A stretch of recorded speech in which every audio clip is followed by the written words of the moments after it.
হীরাকে বিশ্বের সবথেকে দামি পদার্থ হিসেবে ধরা হয়, কারণ এক টুকরো কয়লা মাটির নিচে হীরা হতে কয়েক কোটি বছর লেগে যায়। কিন্তু মাটির নিচ থেকে সরাসরি হীরা পাওয়া যায় না। কাঁচা হীরা দেখতে সাধারণত পাথরের মতো। আজ আপনাদের দেখাবো কিভাবে এই পাথরকে ফ্যাক্টরিতে হীরায় পরিণত করা হয়।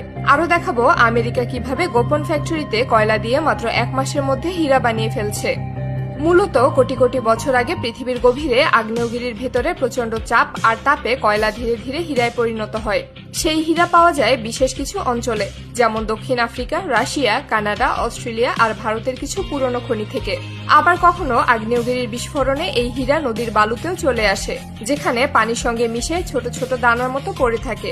খনি থেকে হীরা তোলা একেবারেই সহজ কাজ নয়। বিশাল বড় মেশিন দিয়ে মাটির গভীর থেকে পাথর খুঁড়ে তোলা হয়। তারপর সেই পাথর ভেঙে গুঁড়ো করা হয়। এরপর পানি দিয়ে ধুয়ে আর নানা ফিল্টার ব্যবহার করে আলাদা করে বের করা হয় হীরার টুকরো। কয়েক টন মাটি খুঁড়লেও হয়তো মাত্র কয়েক গ্রাম হীরা পাওয়া যায়। এই উত্তোলন প্রক্রিয়া অনেক কষ্টসাধ্য আর ব্যয়বহুল। কিন্তু খনি থেকে ওঠা হীরাকে প্রথম দেখলে অবাক হতে হয়, কারণ সেগুলো দেখতে একেবারেই সাধারণ কাঁচ বা ফ্যাকাশে পাথরের মতো লাগে। কোনো ঝকঝকে আলো নেই, কোনো সৌন্দর্য নেই। তাই কাঁচা অবস্থায় হীরার আসলে তেমন কোনো দামই থাকে না। এর ভেতরের সৌন্দর্যকে বের করে আনতে হয় বিশেষ কাটিং আর পালিশ প্রক্রিয়ার মাধ্যমে। হীরা কাটাই হলো সবচেয়ে জটিল আর গুরুত্বপূর্ণ ধাপ। যেহেতু হীরা পৃথিবীর সবচেয়ে শক্ত পদার্থ, তাই একে সাধারণ যন্ত্র দিয়ে কাটা যায় না। হীরাকে কাটা হয় আরেকটি হীরার সাহায্যে।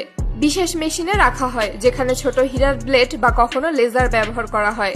কাটার আগে বিশেষজ্ঞরা অনেক সময় ধরে হীরার ভেতরে লাইন দেখে ঠিক করে নেন কোন জায়গায় কাট দিলে সবচেয়ে সুন্দর আকার আসবে।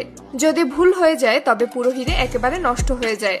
কাটা শেষ হওয়ার পর হীরাকে পালিশ করা হয়। পালিশ করার সময় হীরার প্রতিটা দিক বা ফেস নিখুঁতভাবে ঘষে ঘষে মসৃণ করা হয়। এই পালিশই আসল জাদু, কারণ এরপরেই হীরার ভেতর থেকে আলো প্রতিফলিত হয়ে চারদিকে ঝলমল করতে শুরু করে।